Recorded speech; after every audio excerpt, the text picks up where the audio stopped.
Our next guest takes a very different approach to designing patios and gardens. His designs involve more than just plants and flowers. Dillon with Dillon Associates. Thank you so much for joining us, Dillon and Associates. So first of all, tell me what it is.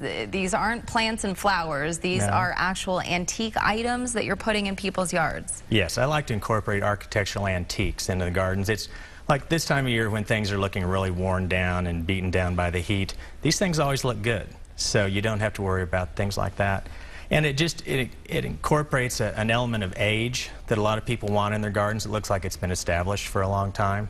So is this kind of a new trend, or is this something that's been around for a while and maybe a lot of people just don't know about? It's been around for a while, but I think people are becoming more attuned to it, and like through shows like Picker Sisters and things like that, people are realizing, well, you can reconfigure things that appear to be junk and make them look really good. So give me some examples. I think we've got some photos actually of some of the pieces that you've picked. Give me some examples of what might land in your yard. The photo that's up now, this was a lid to an industrial autoclave used for curing concrete block. We converted it into a fountain bowl for a swimming pool. And, you know, it weighed 3,000 pounds. It was huge, 8 feet in diameter. So it's the type of thing where I saw it and thought, that'd make an amazing fountain. We just need to figure out the right client and the right way to incorporate it. I'm always looking, so just keep that in mind.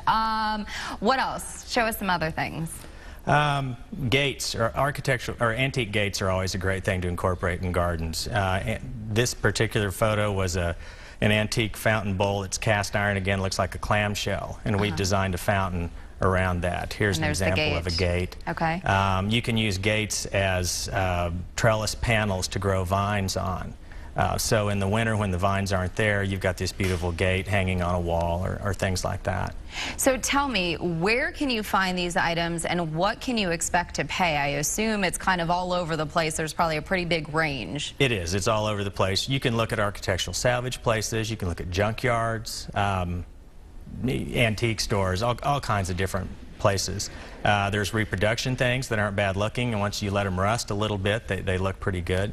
Price point can range from $50 to $10,000. It just depends on what it is, how rare it is, and, you know, is it worth it to you to try to use that. And as I was telling you, my father does a ton of road trips, and he literally will just stop on the side of the road and see something cool and pick it up. And it looks great. So there's also ways to just pick this stuff up for free. If you're doing road trips out in the middle of nowhere, it's one of those things. Someone's trash could be your treasure, perhaps. Exactly. And it's and your father's doing it the right way. He picks up those things when he sees them. So if you see something that appeals to you, that you think could be interesting, buy it, do whatever. You'll figure out a way to use it, because when you're looking for something specific, you can never find it. Excellent. Thank you so much, Dillon. We really appreciate it. Thank you.